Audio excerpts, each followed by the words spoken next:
Hello and welcome back to everyone that's tuned in to the American Ultra Stock channel. Thank you so much for tuning in. As always, we bring to you guys today the Stock Watch, which is the segment where we analyze the players who raised their stock over the weekend with the USMNT. A lot of action, a lot of news as well, especially since we have this camp coming up. Some changes on the call-ups, maybe that will be discussed in some of these picks, but we're going to be nailing down to 5 picks, some of them up, some of them down, as opposed to the usual 3 up, 3 down. Braden, the first one that caught your eye positively or negatively, who is it?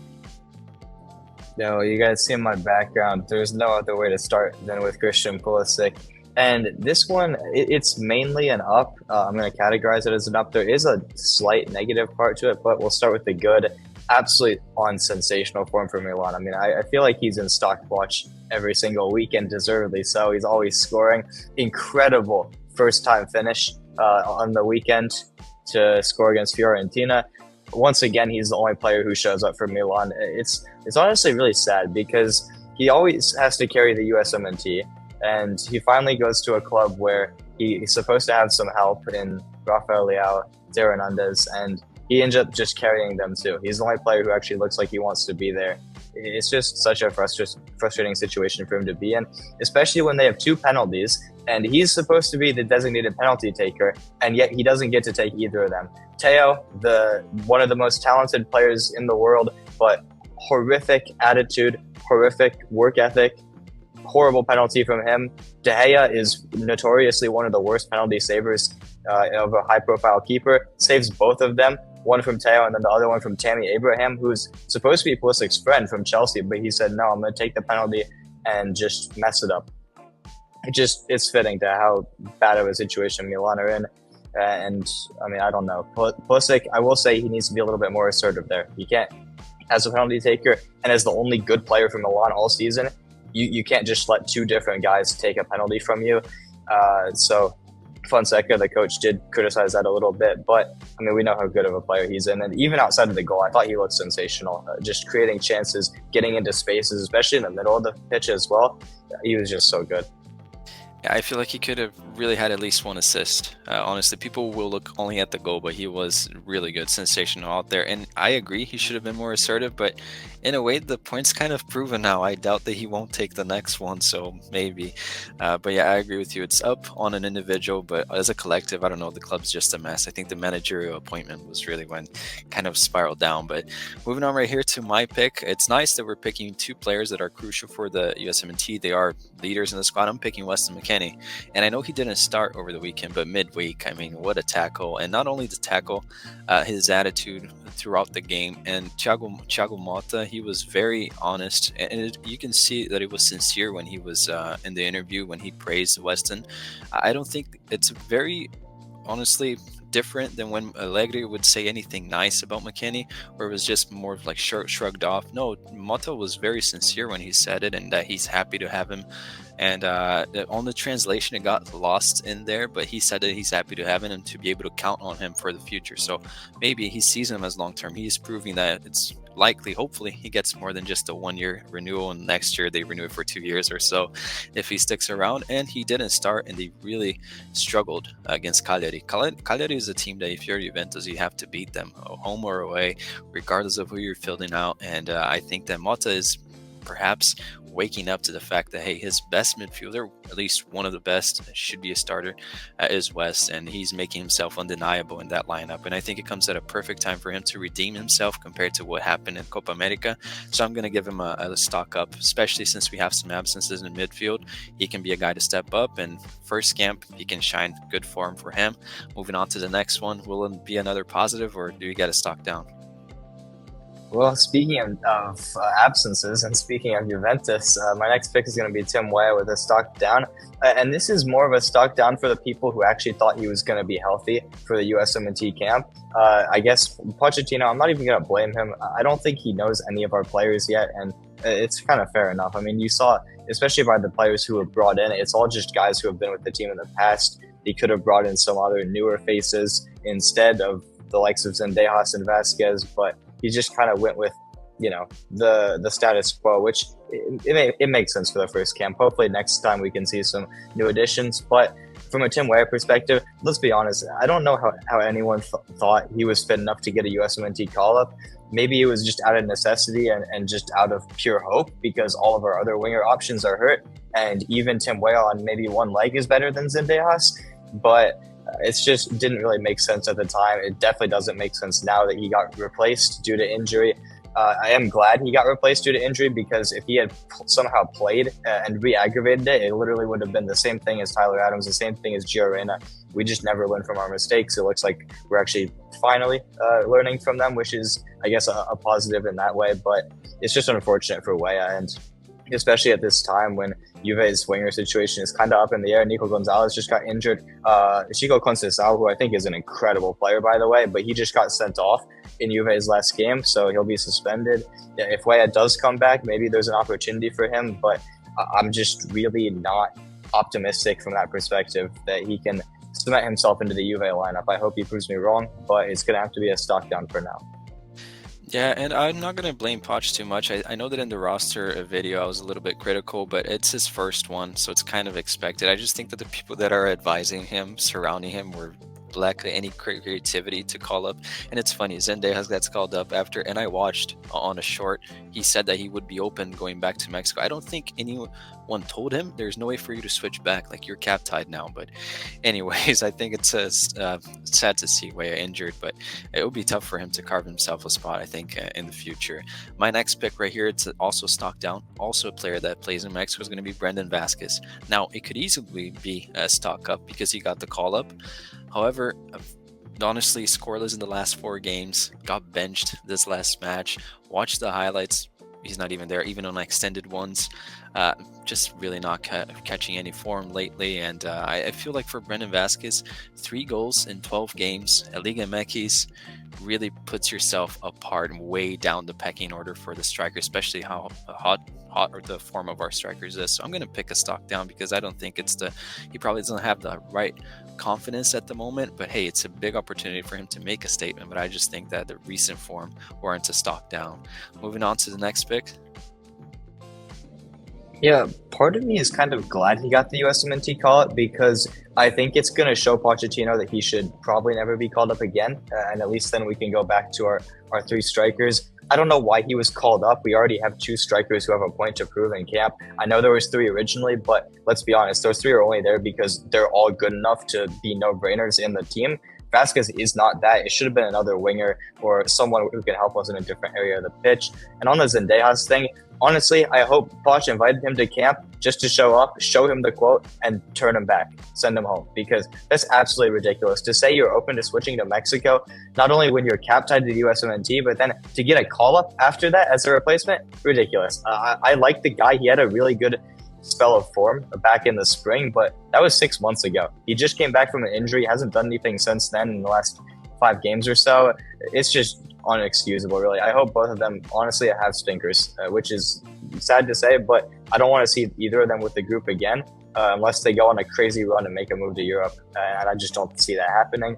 But on to my third pick, and it's another very polarizing one because I'm going to pick Fuller and Balogun for stock up and stock down. Because, I mean, the stock up, the form is undeniable. Midweek in the Champions League, he somehow doesn't get the start, which I was a little bit annoyed with because he had scored in the previous 2 games in Liga.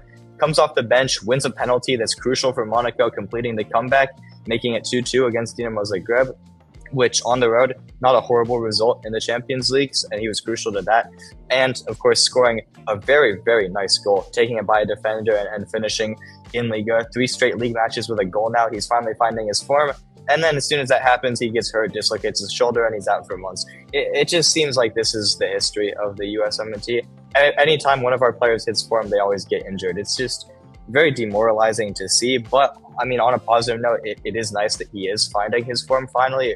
Last season was a bit of a struggle in his debut year at Monaco, and now it looks like he's finally cementing himself as the star striker that we saw at Stade de Reims previously in Liga.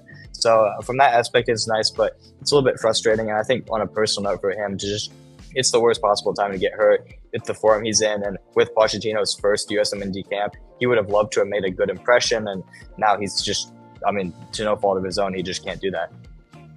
Yeah, if Balogun by any chance and stretch of the imagination finds this video, get well soon, Balogun. We know it's a very unfortunate time to get injured, but I agree with you. Stock up on the form, which I think will help him put some stigmas away. Some fans don't really like him. The coach wasn't never really praises him, but he's making himself undeniable in that option. But I hope it's nothing too serious, really. If it's just a dislocated shoulder, he should be back within a month or so. My next player right here is going to be a stock up. It's going to be a striker as well, a Sargent. Well, it's a stock not only for his form, although he missed a penalty, but I will pick him because, he got a goal, another goal in, and it's meaningless, really. They destroyed the opposition, so it's not like it counted too much, and he's going to get a chance, I think, likely to start one of the games. I think we might see a lot of rotations. Poch's first camp, so I think he will experiment, especially on the first game, and then the second one will be the more A-teamers or so, even though we have some absences. I think Sargent's bound to get at least 45 minutes, which is a lot more than he has been getting in the past, so I think that it's a stock up for his form. He had that injury last camp, but it wasn't for too long, which I think it's very encouraging. Usually he's out for quite a while, and now it's the perfect time for himself to put up for grabs, really, for that backup spot, because I think Balogun is the starter regardless, but stock up for Sargent on the form, and I hope he does well. Yeah, he scored a penalty midweek against the worst goalkeeper of all time, Ilan Melia, as well. So there's that, 2 goals this week, even though he missed a pen. Like you said, it was in a 4-0 win. So I'd rather him miss a pen in that game than one where it actually ends up mattering. And the fact that he scored as well, he's just on incredible form right now. I'm very excited to see him in camp. Another player who I wish was in camp and I would have been excited to see is my next pick, a stock out for Paxton Aronson. He's finally playing in his natural position at Utrecht, and surprise, surprise, he's balling out. Probably the best player at Utrecht right now. Got player of the match in both of their last 2 games, including this one, starting in the midfield finally. And the coach seems to have woken up and made the right call, and he scored another great goal. Was sensational as well. He did something very uncharacteristic of not just him, but his entire family of the Aronsons, and he won a lot of duels. I mean, I know that the main criticism, especially of Brendan, is that they're a little bit weak on the ball. They get pushed off. I mean, this kind of goes for Paxton as well. But he was very strong in his tackles, very committed, won a lot of duels, more than I've ever seen him win. The fact that he's developing that part of his game is just, I think, a huge positive. And it shows that he might actually be long-term more of an 8, which I think would be a great player profile to have, because I'm not sure if we really have someone like him in our pool. He would just bring something a little bit different. I would have liked to have seen him called in, even out of position on the wing for the USMNT, especially over Zendejas, over Vasquez, but it is what it is. He'll get his chance eventually if he keeps up his form. Pochettino will have to notice him at some point. And like I said, he probably doesn't know much of the player pool. So really happy that Paxton's in form and well-deserved stock up. Absolutely. And I'm going to say he played it as a midfielder, but he's everywhere, really. I think that he fluctuates when they're attacking. He opens up. I think he is a player that always wants the ball, which is a little bit different than some other players we have. And can you imagine if that was Diego Luna with the exact performances and numbers that Paxton has had this season? People would be crying for him to be called up. So he goes under the radar a lot. I don't know if it's because of his brother, if it's because Utrecht is not the sexiest name out there, but props to him. I think that he's doing really well. My next pick right here is going to be a player that also doesn't get too much praise, but I think even though they lost, and if you look at app ratings, it looks like he didn't play well. Aidan Morris, I think he was phenomenal. Even though he didn't win as many duels, this guy is so tenacious on the midfield. I know that he's not physically imposing, but he can really, I think he might become a Premier League player. You said it at the past, and even in these performances where you lose, where it's more difficult to look good, I think he looked really good. I got to watch the game, and I thought that he was phenomenal for Boro. Some misplaced passes here and there, but the guy has a really good engine, and if he stays fit, I think he can be, I wouldn't mind him playing as an 8, because I think that he offers about the same as Musa. Yeah, he's not as creative, but Musa doesn't really create anything with that creativity we think he has. So I think that Morris is a very versatile player as well, not only sitting as a 6, and he can be a very valuable asset for the future. Also picking him because Johnny Cardozo is out of camp, and I think he's bound to maybe start both matches, start one of them at least, and I think that he is slowly getting himself into that conversation since Tyler Adams is injured forever, it seems. So moving on to the next pick. Yeah, and also he was sensational midweek as well in their 1-0 win against West Brom, who were top of the table. Even better performance than I think he had against Watford. which was saying something because, like you said, he was amazing in both games. He's probably going to start against Mexico, which I don't think he would have expected if you had told him that a couple months ago, but complete props to him. He's having an incredible season. Unfortunately, someone who is not off to a good start this season is my final pick. It's a stock down, and it is Austin Trusty. It pains me to pick him as a Union Academy graduate, but I mean, you just guys saw the game against Dortmund. Absolutely embarrassing. Just a horrendous display. And another example of why I didn't want our players going to Celtic. Yes, I understand that Trusty might not even be at the level for that, and that's very concerning. But the fact that, I mean, let's be realistic. If you go to Celtic, you're going to get exposed no matter what level you are, because that's just how the club is. They're not built for the Champions League. They're built to win every single game in the Scottish Premiership, which they did this past weekend. Trusty did look good in that game, but again, it's against horrible opposition. The one that matters against Dortmund, 7-1 loss, embarrassing, just played completely off the pitch. It looked like men against boys out there. And especially one of the goals where Adeyemi not only beat him for pace, basically ran a circle around him and then still beat him for pace, shrugged off his challenge, scored a great goal. There's so many examples of him getting beat, and it's just concerning that I think he's legitimately in the mix for the USMNT. I mean, I want the guy to succeed, obviously. I have a soft spot for all Union products, but the fact that he's getting called in, I think it just shows a testament to our lack of depth. And hopefully he can turn it around at some point. Maybe it's just a little bit of nerves, his first Champions League start. So maybe that played a part in it against a great team in Dortmund, but it's just not really a good sign. Yeah, especially since he was, honestly, I think he was the worst one on the pitch, the one that looked most out of place. And I think there's a way for you to claim that he's a Colorado Rapids product and not the Union. Nobody really remembers that him at Union. Okay, so you still claim him. Let's hope that he turns it around. And a guy that everyone's very critical of, McKenzie, on the comments, everyone roasts him. I think McKenzie is better than Trusty, in my opinion. And some people, for whatever reason, don't really agree with that. Now, moving on right here to my next pick, it's going to be a stock down for Johnny Cardozo. Midweek, I watched one half of his match against the Polish team that, honestly, it doesn't look like a CDM. It just looks really, really slow. And Johnny is not the slowest player. I think he's very agile when it's short space. He looked bad. I know his app rating was quite good if people want to go by that, but there were some moments where the lack of awareness defensively, guys, asleep on the pitch, got to start, which is nice and encouraging to see, and somehow is not on camp due to injury. Very puzzling that I don't really get it, honestly.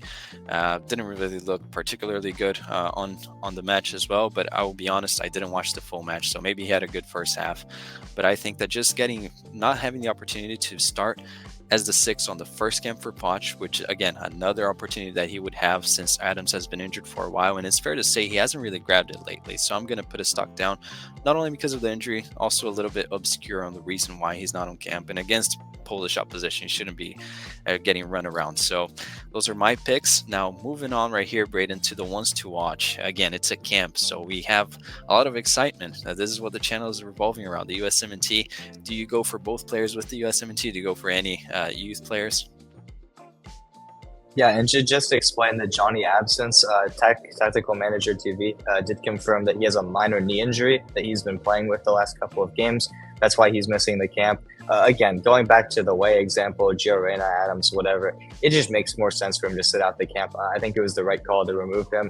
Just get him fully fit for Betis and just don't re-aggravate the injury, because regardless of how good you think Johnny is or how important you think he is to our future, we never want players to get more serious injuries. If they have a slight knock and it can be fixed immediately, you want to do that. So I think it makes sense, although like you said, it is disappointing from his perspective that he doesn't get to be part of Poch's first camp. And speaking of Poch's first camp, we're definitely going to go with our players to watch from that. Although first, I'm going to give a quick shout out to my Academy Player of the Week, Irvin Torres Jr. From Austin FC, from their second team. He scored a goal with actually Pochettino in attendance. He went to Austin 2's last regular season game because, of course, our first game of the camp is in Austin. I guess he had nothing better to do, so went to check out some MLS Next Pro. Irvin Torres got a nice goal. He also just got a call up to the USA U19s. They will be competing in this window as well. So just a great week all around for him. So shout out to him, the Academy Player of the Week. And then for the players to watch, I'll start with the main one. it's going to be Malik Tillman. I think I've said this in so many videos in the past, but I think he can really thrive under Poch. He's been having a great season for PSV. Several pundits in the Netherlands have been calling him the best player in the Eredivisie, and I think it's warranted based on his play. He just looks a level above, seems poised to make his next big step very soon, and I hope he can finally do that with the national team. A lot of people are very critical of his performances, even though I feel like he doesn't really get as many chances as maybe he should. This camp should fix that mistake since there is no Gio Reyna. He did re-aggravate his injury. Shocker there. And Tillman's probably going to be the starting 10 in both games. Hopefully he can impress.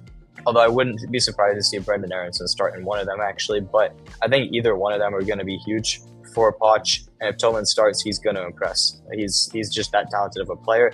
And then for my sleeper pick, I'm going to pick Gianluca Busio because I think him and Stefan were really the only new surprise inclusions into the camp. Like I said, Poch doesn't really know the player pool too well. He mainly just went with the guys that have been with the team in the past. But Busio comes back in after a solid start to the season with Venezia and Serie A. Looks like one of their only good players, in all honesty. And I think it's a huge chance for him with players like Luca De La Torre injured. You mentioned the sixes that are injured with Adams and Johnny. Not that he is really more of a six, but Gio Reyna hurt. He's more of an attacking eight, I would say, Busio is. So he's going to have some chances. I think he'll play at least in one of the games, maybe not get a start. Although, honestly, I would like to see him get the start against Panama. Hopefully he does. We're just going to have to wait and see. But I think this is a huge camp for him to really establish himself as one of those key guys and basically win a roster spot, because this camp is basically a tryout for all of the main guys. He gets the call in, and hopefully he can cement himself as part of that group. Absolutely. I've been very critical of Buzio in the past, but I think him and Pojampalo are the only good players, Serie A level players.